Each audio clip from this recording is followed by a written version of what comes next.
السلام علیکم ورحمۃ اللہ وبرکاتہ۔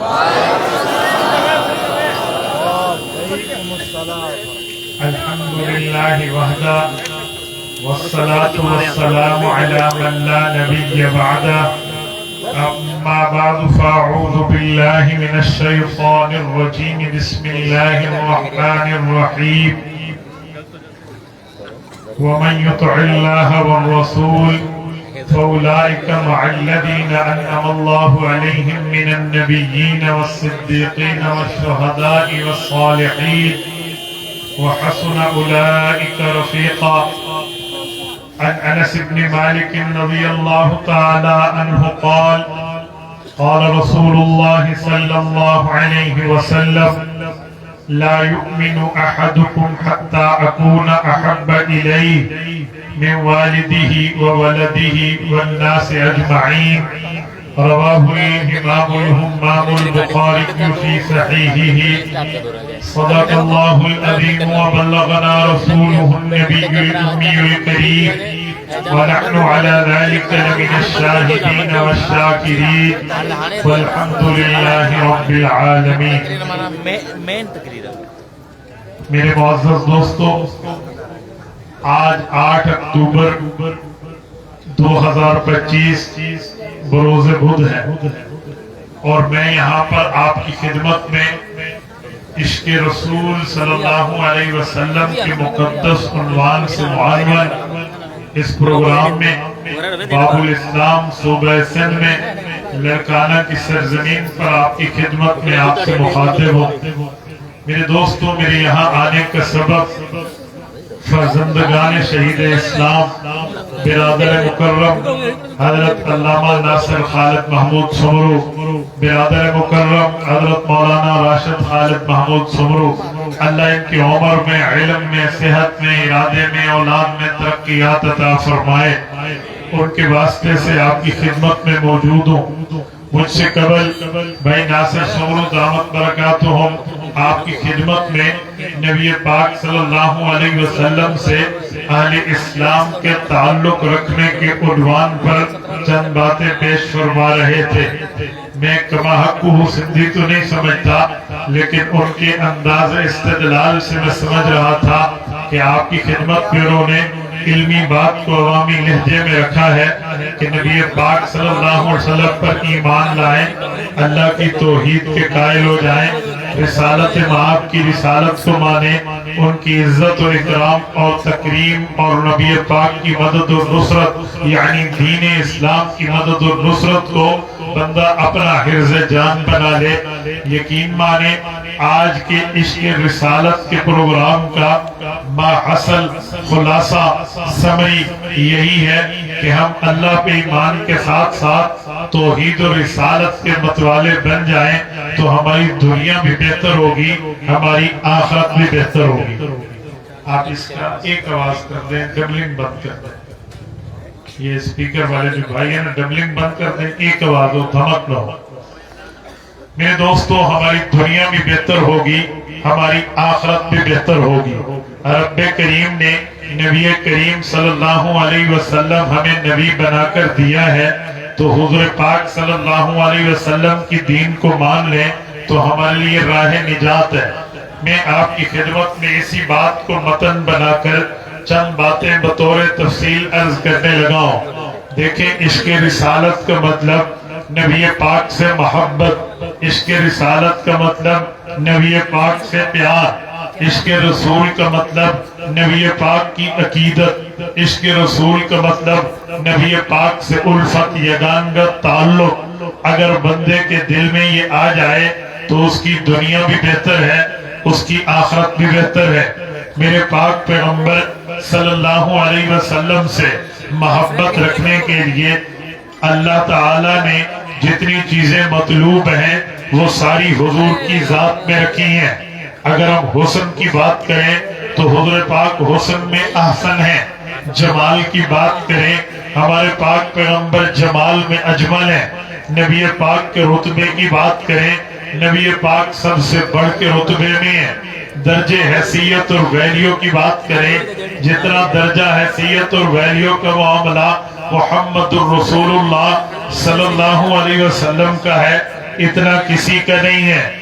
جس نوعیت سے دیکھیں، جس ناحیے سے دیکھیں، جس ترتیب سے دیکھیں، جس ترکیب سے دیکھیں، ہمارے نبی پاک سے امت کی محبت، امت کا تعلق یہ بالکل 100% ٹھیک بنتا ہے۔ نبی پاک صلی اللہ علیہ وسلم سے جس نے بھی اپنا تعلق جوڑا، جسے حضور پاک کا تعارف ہوا، یہ جس نے محمد الرسول اللہ صلی اللہ علیہ وسلم کے مقام کو سمجھا، اس نے حضور پاک صلی اللہ علیہ وسلم سے عشق بھی کیا ہے اور نبی پاک سے اتنا تعلق رکھا کہ حضور پاک کے تعلق کو استعمال کر کے اپنی مشکلات کو اللہ سے ختم بھی کرایا ہے۔ آپ کہیں گے کیسے؟ میں سب سے پہلے بنیادی طور پر آپ کی خدمت میں دلیل پیش کرنے لگا ہوں۔ حضرت امام حاکم رحمہ اللہ نے مستدرک حاکم کے اندر حضرت عمر رضی اللہ عنہ کے واسطے سے حدیث پاک کو ذکر کیا ہے۔ ایک تفصیلی حدیث ہے لیکن میں اس کا ایک ٹکڑا پڑھنے لگا ہوں۔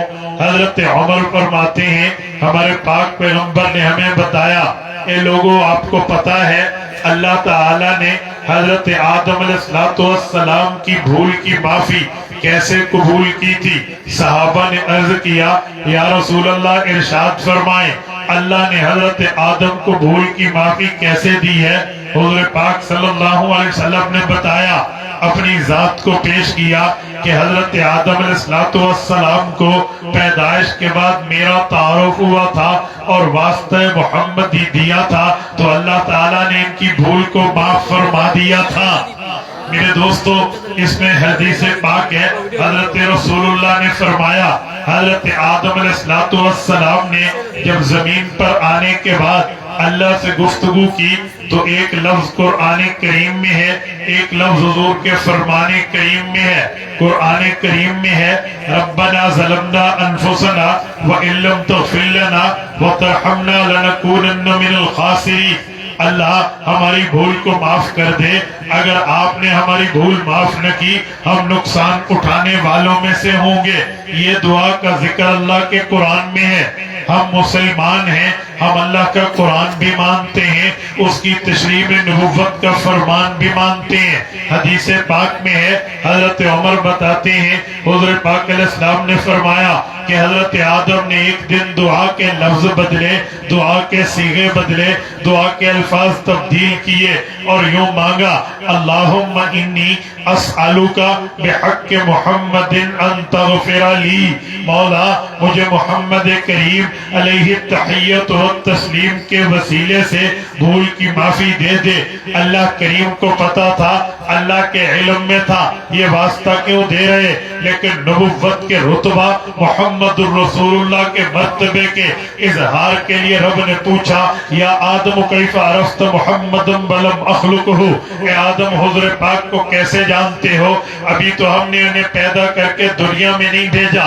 حضرت آدم کو اب تک جواب نہیں آیا تھا، اب جواب آیا تو امید مزید قوی ہوئی۔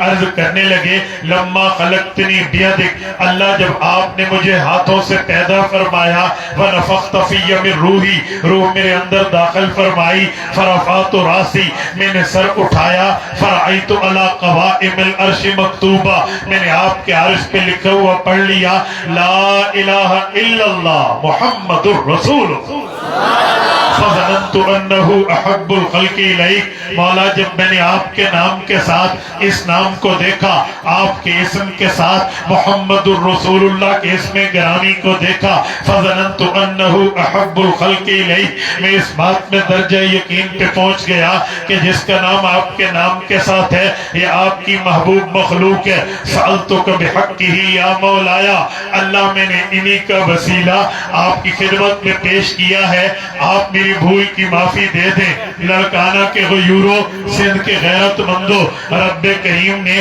حضرت آدم کو جواب دیا، فرمایا یا آدم غفرت لک ولولا محمد لما خلقتک۔ آدم آپ نے وسیلہ پیش کیا، واسطہ پیش کیا محمد الرسول اللہ کا، ہم نے آپ کی بھول کی معافی دے دی، لیکن آپ یاد رکھنا اگر محمد الرسول اللہ نہ ہوتے ہم آپ کو بھی پیدا نہ کرتے۔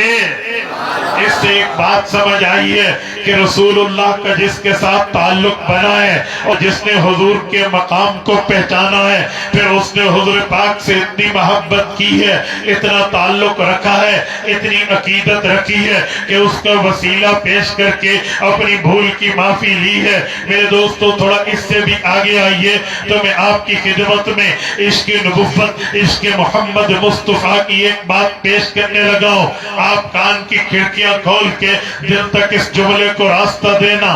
میرے پاک پیغمبر کی آمد سے قبل بھی اللہ تعالیٰ نے حضور پاک صلی اللہ علیہ وسلم کی محبت پہلے لوگوں کے دلوں میں یوں ڈالی تھی۔ قرآن کریم کہتا ہے ذالک مثلہم فی التوراۃ و مثلہم فی الانجیل، فرمایا حضور اور حضور کے صحابہ کی مثالیں اللہ نے تورات میں بھی ذکر کی ہیں، اللہ نے انجیل میں بھی ذکر کی ہیں۔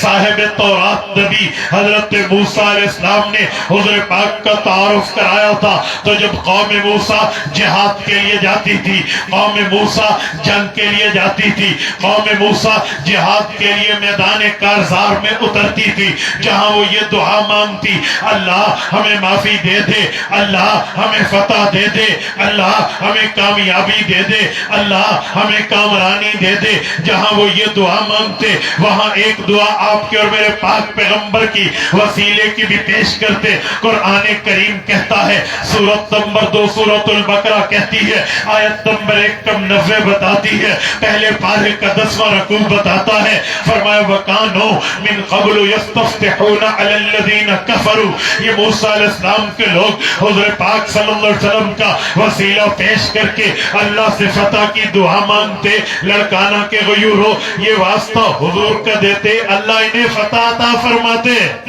میرے دوستو صرف یہاں پہ بس نہیں ہے، بلکہ اگر میں حضرت عیسیٰ علیہ السلام کے تابعداروں کی بات کروں تو یہاں بھی عشق محمد مصطفیٰ پایا جاتا ہے۔ حضرت امام سہیلی نے روز الانف میں لکھا ہے، حضرت مولانا ادریس کاندلوی رحمہ اللہ نے سیرت المصطفیٰ میں لکھا ہے، جہاں نبی پاک کا مدفن ہے، جو نبی پاک کا دار الہجرت ہے، مدینہ طیبہ، مدینہ منورہ، یہ پاکیزہ شہر جو ہے حضور پاک کی آمد سے پہلے یثرب کے نام سے جانا جاتا تھا۔ یہاں سے قافلے گزرا کرتے تھے، حجاز والے شام جاتے، شام والے اس علاقے کو کراس کر کے حجاز آتے۔ کہتے ہیں یمن کا ایک بادشاہ تھا جس کا نام تھا شاہ طبہ، یہ قوم حمیر کا سربراہ تھا۔ یہ شاہ طبہ اپنے لو لشکر کے ساتھ اس یثرب کی وادی سے گزرنے لگا تو رات کی تاریکی ڈھلنے کو تھی، تو اس نے اپنے لشکر کو پڑاؤ کا حکم دیا، لشکر نے پڑاؤ کیا۔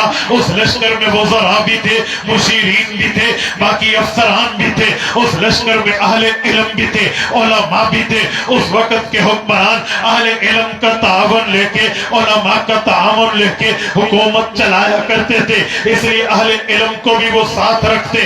یہ سب سارے سو گئے تو اہل علم نہیں سوئے، علماء نہیں سوئے، جو تورات انجیل کے عالم تھے وہ رات کو نہیں سوئے۔ انہوں نے مدینہ کے سنگریزوں کا وزٹ کیا، مدینہ کے پہاڑوں کا وزٹ کیا، مدینہ کے پتھروں کا وزٹ کیا، مدینہ کی مٹی کا وزٹ کیا، مدینہ کی ریت کا وزٹ کیا، اور اس کو دیکھا، ادھر سے ریت اٹھائی، ادھر سے تورات کے صفحے پڑھے، ادھر سے سنگریزے اٹھائے، ادھر سے انجیل کے صفحے پڑھے، اور انہوں نے ملا کے دیکھا کہ جو نشانیاں اللہ نے انجیل میں اتاری ہے آخر الزمان نبی کی، وہ یہاں اس شہر میں پوری ہیں۔ جو نشانیاں اللہ نے آخری نبی کے دار الہجرت کی تورات میں نازل کی ہیں وہ اس جگہ میں پوری ہیں۔ انہوں نے رات کو یہ یقین کر لیا تھا کہ یہ جگہ عام جگہ نہیں ہے، یہ عام جگہ ہے، یہ جگہ کوئی عام جگہ نہیں ہے، یہ خاص جگہ ہے۔ لہٰذا ہمیں بھی اپنی اس تورات و انجیل کی ترتیبوں پر ایمان رکھ کے آخری نبی کے شہر میں آخری نبی کے استقبال کے لیے رہ لینا چاہیے۔ رات کو علماء نے ڈیسائیڈ کیا، صبح بادشاہ نے کوچ کا حکم دیا تو دربار میں عرضی پہنچ چکی تھی۔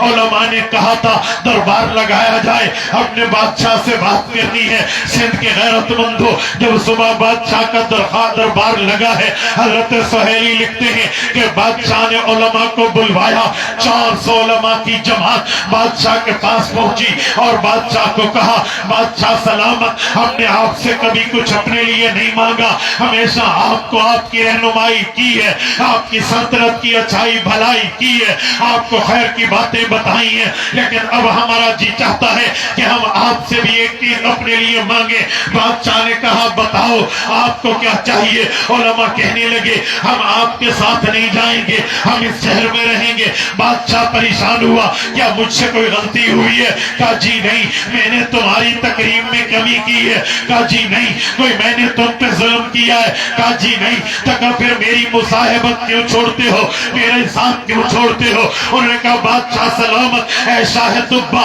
جس تورات پہ آپ کا ایمان ہے ذرا اس کو پڑھ کے دیکھو، جس انجیل پہ آپ کا ایمان ہے اس کے صفحات کو دیکھو، جس زبور کو تم مانتے ہو آسمانی کتاب ہے، ذرا اس کے صفحات پڑھو۔ بادشاہ نے کہا مجھے پڑھاؤ۔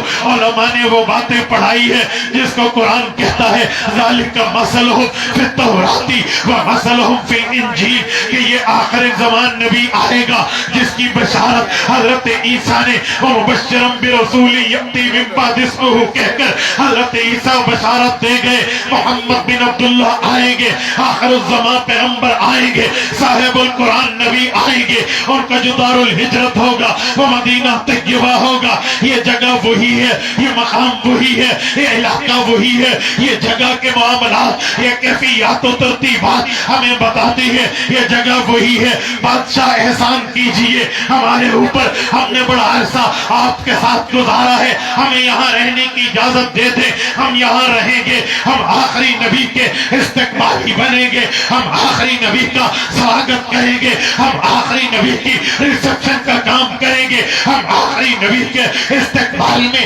اپنی زندگی لگائیں گے، کیونکہ تورات و زبور و انجیل پہلے پیغمبر آخری نبی کی یہی جگہ بتاتے ہیں۔ میرے دوستو لڑکانا کے غیرت مندو، انہوں نے سوال اپنی طاقت پہ کیا تھا، بادشاہ نے جواب اپنی شان پہ دیا ہے۔ بادشاہ نے کہا 2-4-5 روز کے لیے ہم نے کوچ کرنا ملتوی کر دیا ہے، مستریوں کو حکم کیا ایک ایک عالم کا ایک ایک مکان تیار کرو۔ گویا اس زمانے میں یثرب کی وادی میں ایک کالونی بنی ہے، 400 علماء تھے، پر اس نے گھر 401 بنوایا ہے، 400 گھر ان کو بنوا کے دیے، ایک گھر بالا خانہ بنوایا۔ اس بادشاہ سے ان نے پوچھا یہ آئے گھر کس کا ہے، کیا آپ بھی یہاں رہنا چاہتے ہو؟ اس نے کہا جی نہیں، میں یمن کی سلطنت کا زعیم ہوں، یمن کی سلطنت کا ذمہ دار ہوں، یمن کی سلطنت میرے سر پہ ہے، میں تو اپنی رعایا کے پاس جاؤں گا، لیکن مجھے تمہاری دلیل نے، مجھے تمہارے عشق نے، مجھے تمہاری محبت نے،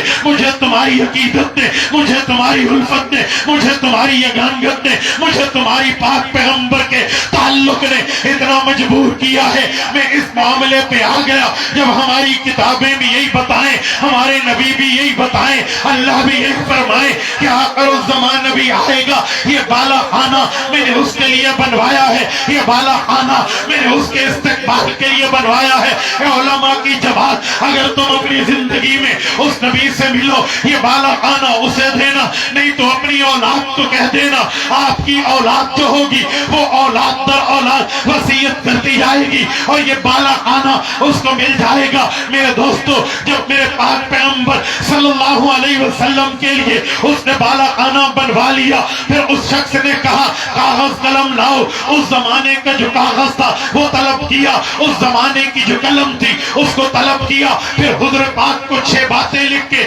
اس نے 6 لائنوں میں پیغام لکھا ہے پاک پیغمبر کے لیے، اس نے 6 الفاظ لکھے ہیں، میں آپ کی خدمت میں پڑھنے لگا ہوں۔ اس نے حضور پاک کو خط لکھا، علماء کے حوالے کیا، اس نے کہا شہدت علی احمد انہ رسول من اللہ بارئ النسم فلو مد عمری الی عمرہ لکنت وزیر اللہ وابن عمی وجاہدت بالسیف اعداءہ وفرجت عن صدرہ کل ہمی۔ لڑکھانا کے غیرت مندو علماء بیٹھے ہیں، میں اللہ کی قسم کھاؤں تو میں ہانے سے نہیں ہوں، بادشاہ نے عشق رسول میں ڈوب کے، بادشاہ نے محبت رسول میں ڈوب کے یہ جو الفاظ لکھے ہیں، اردو کا دامن تنگ ہے، اردو تنگ یہ دامن کا گلا کر رہی ہے، میں اس کا ترجمہ اردو میں نہیں کہہ سکتا، لیکن میں کوشش کروں گا بادشاہ کی فیلنگز کو، بادشاہ کے احساس کو، بادشاہ کے دل کی بات کو، بادشاہ کے کردار کو، بادشاہ کی محبت و تعلق، عقیدت و یگانگت و الفت کو آپ کی خدمت میں پیش کروں۔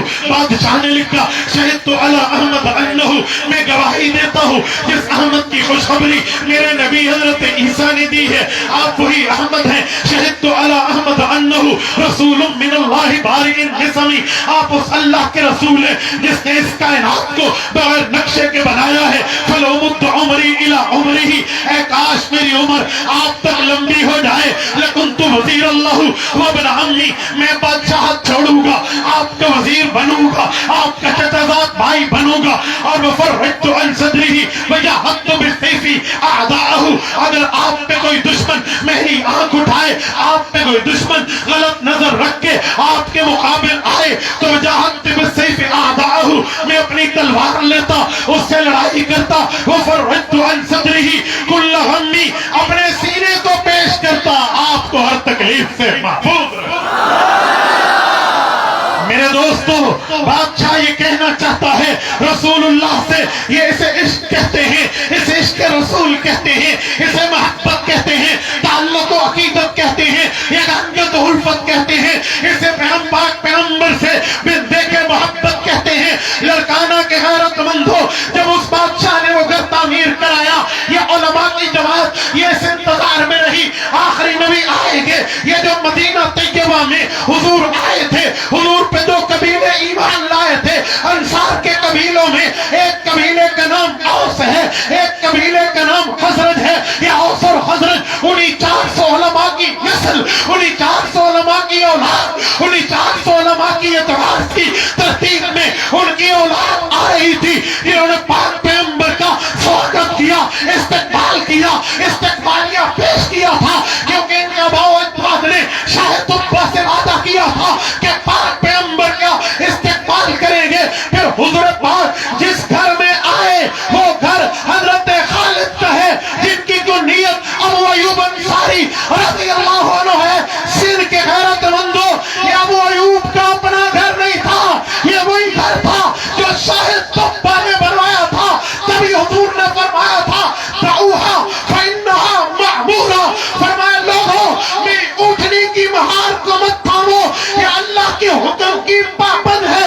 جہاں رب چاہیں گے وہاں بیٹھے گی. یہ بیٹھی تھی ابو ایوب انصاری کے گھر پہ، اس نے قیام کیا تھا ابو ایوب انصاری کے دروازے پہ. تو ابو ایوب کو مہمان میزبان رسول کہتے ہیں. حقیقت میں دیکھا جائے مہمان ابو ایوب ہے، میزبان میرا پاک پیغمبر ہے، جن کے لیے سالوں پہلے شاہ طبہ یہ گھر بنوا کے دیا.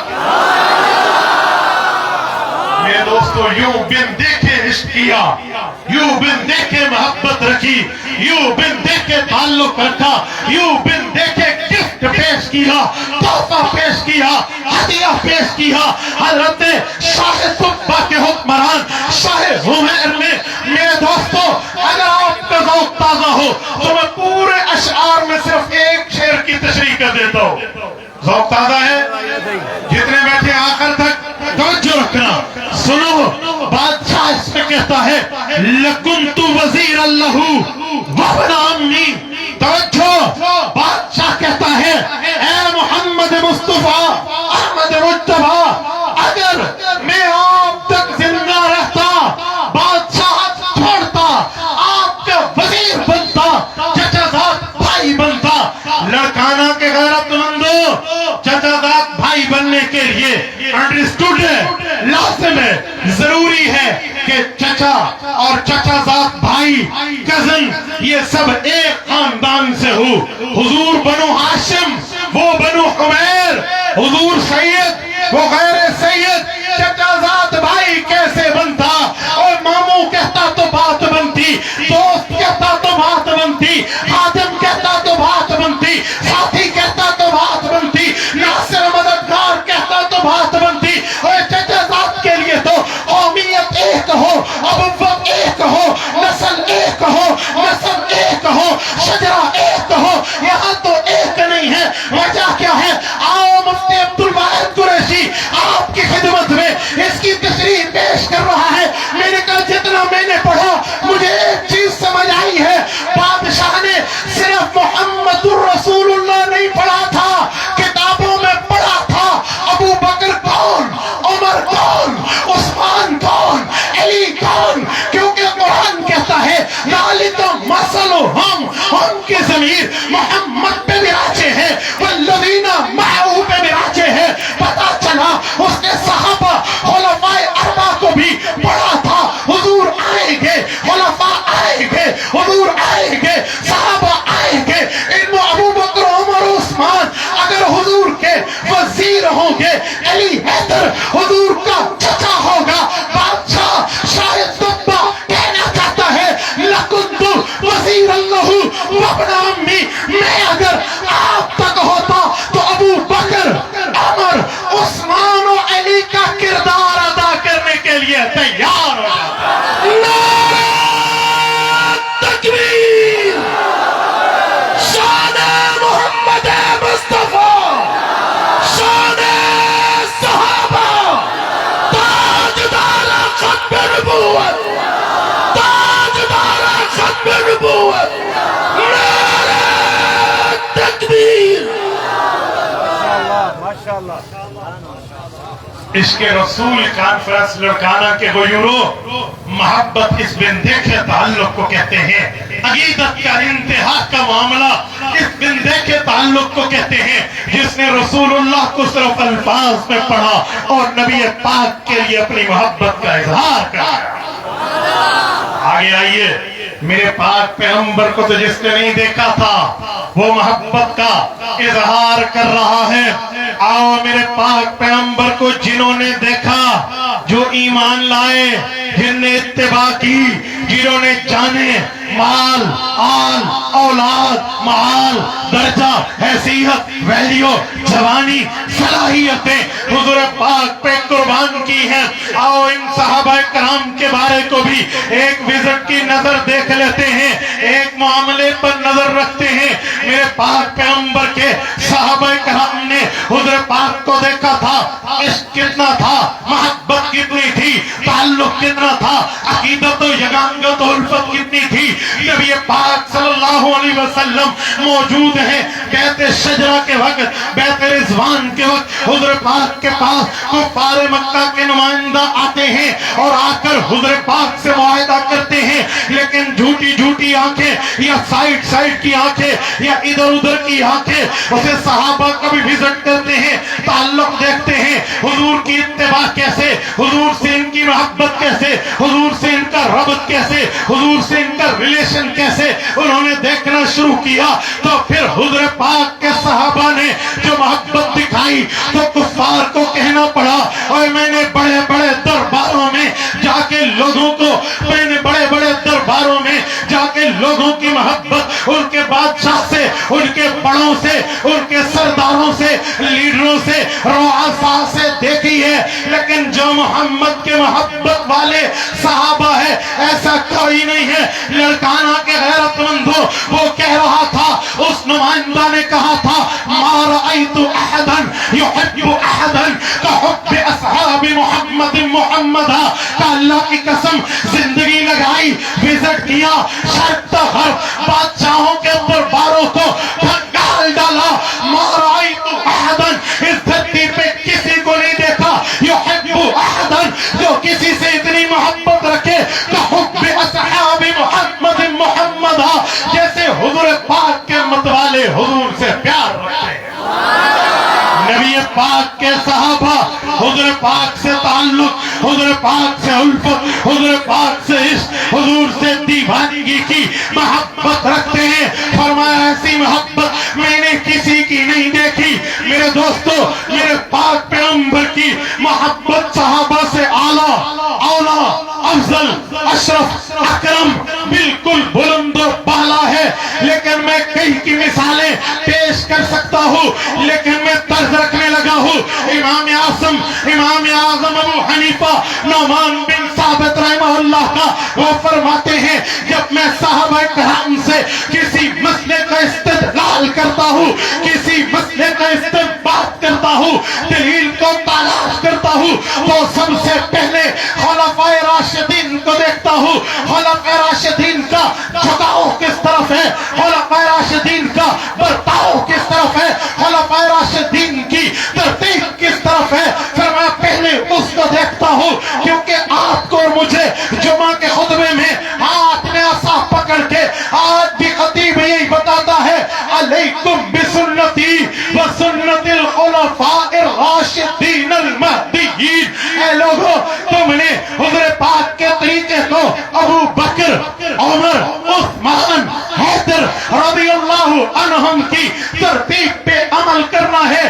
لاڑکانہ کے غیرت مندو، اس لیے میں بھی آپ کی خدمت میں عشق رسول پر خلفائے راشدین کو پیش کرنے لگا ہوں۔ آؤ خلافت راستوں میں سب سے اول، سب سے اعلیٰ، سب سے اعلیٰ اس دھرتی پہ ذکور میں سے، مذکر میں سے سب سے پہلے رسول اللہ پہ مردوں میں ایمان لانے والی شخصیت حضرت ابو بکر صدیق رضی اللہ عنہ کی ہے۔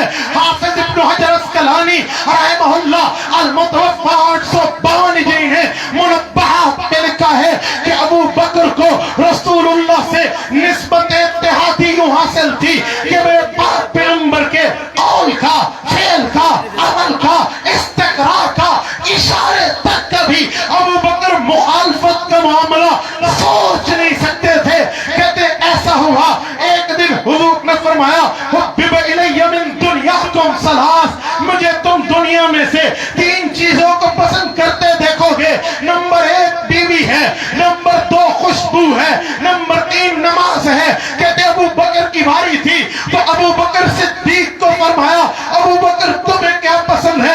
اب ابو بکر اس مسئلے میں شش و پنج کے اندر ہے کہ مجھے تو ایک پسند ہے جس کا نام محمد صلی اللہ علیہ وسلم ہے۔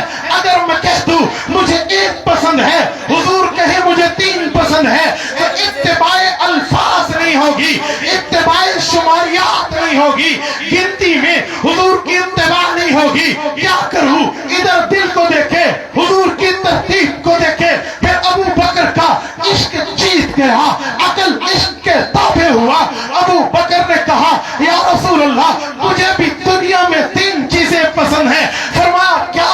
کہ نمبر 1 النظر الی وجهک، آپ کو دیکھوں۔ نمبر 2 مالی انفق علیک، آپ پر اپنا مال لگاؤں۔ نمبر 3 بنتی علی فراشک، بیٹی میری، بیوی آپ کی ہو۔ لاڑکانہ کے غیرت مندو، یہ 3 چیزیں نہیں ہیں، یہ ایک چیز ہے۔ مال حضور پہ، اولاد حضور پہ، نظر حضور پہ، اصل ایک ہے۔ ابو بکر کہنا چاہتے ہیں حضور حضور حضور مجھے ایک پسند ہے، لیکن اس ایک کو گنتی 3 اسی لیے کی ہے کہ عشق رسالت تھا۔ حضور نے 3 کہا ہے تو میں بھی 3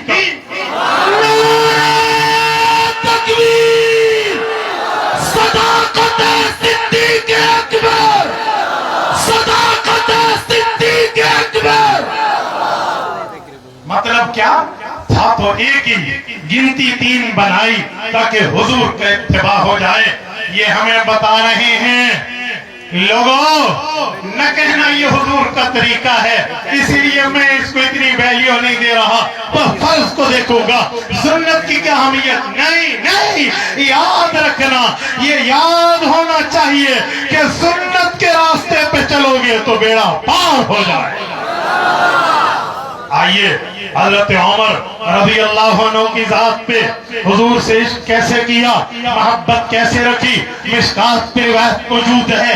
حضرت رسول اللہ صلی اللہ علیہ وسلم کی زندگی مبارک میں حضرت عمر کو تورات کے نسخے ملے، حضور پاک کے پاس آئے تو عمر محبت کا اظہار کر رہے کہ یا رسول اللہ مجھے تورات پڑھنا بھی آتی ہے، میں تورات بھی پڑھ سکتا ہوں، عبرانی زبان پہ مجھے عبور ہے۔ حضرت عمر نے تورات پڑھنا شروع کر دی، ابھی حضور سے اجازت نہیں لی تھی، پڑھنا شروع کر دی۔ حضور پاک کے چہرہ انور پہ ناگواری کے اثرات آئے تو ابو بکر صدیق کو برداشت نہ ہوا، عمر کو دیکھ کر کہا ثقلت السواکل، میں ترجمہ نہیں کرتا، یہ وہ لفظ ہے جو ابو بکر عمر کو کہہ سکتا ہے، باقی کسی کی جرت نہیں ہے وہ عمر کے لیے یہ لفظ بولے۔ حضرت عمر فاروق رضی اللہ عنہ پہ غصہ ہو کے ابو بکر نے کہا ما ترى وجہ رسول اللہ، ابو عمر تو حضور کے چہرے کو نہیں دیکھتا، وہ یتلون، وہ تو بدل رہا ہے۔ حضرت عمر فاروق نے ابھی تو بتانا تھا میں عبرانی سیکھ گیا، تورات سیکھ گیا، یہودیوں سے بحث کروں گا، لیکن جیسے حضور کے چہرے کو دیکھا فوراً یہ سب کچھ چھوڑا، حضور پاک کے سامنے بڑی لجاجت سے کہنے لگے رضیت باللہ ربا وبالاسلام دینا وبمحمد نبیہ. اللہ کے رسول میں نے تورات مانی تو نہیں ہے, میں تو اللہ کے رب ہونے پہ راضی, میں نے تو قرآن مانا, میں تو آپ کی نبوت پہ راضی, میں تو اسلام کے دین پہ راضی, میں نے اسے مانا نہیں تھا لیکن غلطی ہو گئی, معاف فرما دے. لاڑکانہ کے غیرت مندو, میں بتانا یہ چاہتا ہوں اپنی غلطی کی تنبیہ ہو جائے تو ترتیب فاروقی یہ ہے, فوراً معافی مانگے اور حضور کے دامن رحمت میں آ جائے. یہ عشق رسالت ہمیں بتا رہا ہے, اسے عشق کہتے ہیں, یوں نہیں ہے. عشق کے نام پر نماز بھی جائی, عشق کے نام پر شکل مصطفیٰ کا جنازہ نکال دیا, عشق کے نام پہ گانے بجانے کو بھی عام کر دیا, عشق کے نام پہ 2 نمبری کو بھی آگے کر دیا. پھر بھی میں کہہ دوں غلام ہو, رسول کا غلام ہو. غلامی رسول میں موت بھی قبول ہے اور موت قبول ہے. حضور جیسا چہرہ بنانا قبول نہیں, موت قبول ہے. حضور کی نماز قبول نہیں اور موت قبول ہے. حضور کی دین پہ عمل قبول نہیں. اس کا پتہ چلا یہ صرف زبان کی باتیں ہیں. سین کے غیرت مندو, صرف زبان کی باتیں جنت نہیں لے جائیں گی جب تک عشق مصطفیٰ کا اظہار بندہ اپنے عمل سے نہیں کرے. آئیے عثمان ذو النورین رضی اللہ عنہ کی ذات اقدس پہ حضرت عثمان غنی ہیں رضی اللہ عنہ. حضرت عثمان غنی رضی اللہ عنہ بالکل ایام خلافت کے آخری دور میں ہے. نبی پاک نے وعدہ کیا تھا, حضور پاک نے فرمایا تھا, امام ابن عساکر نے لکھا ہے حضرت عثمان کو حضور نے فرمایا تھا, یا عثمان لعل اللہ ان یکمسک قمیصا فإن ارادک المنافقون ان تخلا فلا تخلا لهم. فرمایا عثمان ایک وقت آئے گا اللہ تجھے خلافت کی چادر خلافت کی قمیص پہنائے گا, اگر منافق کہہ دے تو اس قمیص کو اتار دے, ان کا کہنا نہ ماننا, مجھ تک ملاقات کرنی پڑے یعنی شہادت قبول کرنی پڑے تو کر لینا. یہ وعدہ کرتے ہو. عثمان نے پرومس, عہد, میثاق, پیمان, وعدہ حضرت رسول اللہ سے کر دیا. عثمان ذو النورین نے پھر وہ وقت آیا جب خلافت کا 12واں سال تھا, بلوائی مصر سے آئے تھے, بلوائی یمن سے آئے تھے, بلوائی بصرہ اور کوفہ سے نکل کے آئے تھے. ان ظالموں نے, اس فرقہ باغیہ نے, اس الفیۃ الباغیہ نے عثمان غنی رضی اللہ عنہ کا گھراؤ کرنا چاہا تھا.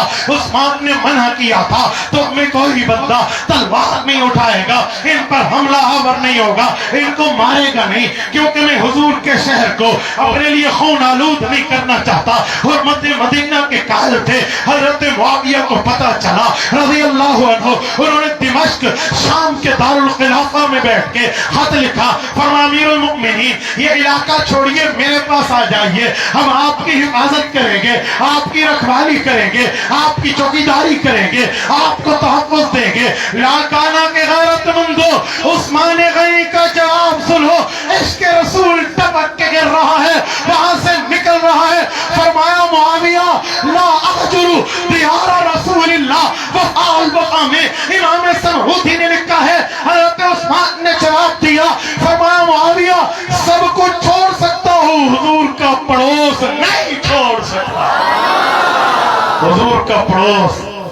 میرے دوستو, حالانکہ رسول اللہ دنیا سے تشریف لے گئے, حضرت رسول اللہ کو دنیا سے گئے ہوئے تقریباً 34-35 سال کے معاملہ, حضرت رسول اللہ کو دنیا سے گئے ہوئے کوئی تقریباً 24-25 سال کا زمانہ گزر رہا تھا. عثمان ذو النورین اس کے باوجود بھی کہتے ہیں لا احجر دیار رسول اللہ, حضور کا شہر نہیں چھوڑتا, حضور کا گھرانہ نہیں چھوڑتا. یقین مانیے حضور پاک کے شہر میں رہنے والوں کی کیا مزے ہیں, کیا چاشنی ہے, کیا لذت ہے. اللہ آپ کو مدینہ لے جائے, اللہ آپ کے برکت سے ہمیں لے جائے.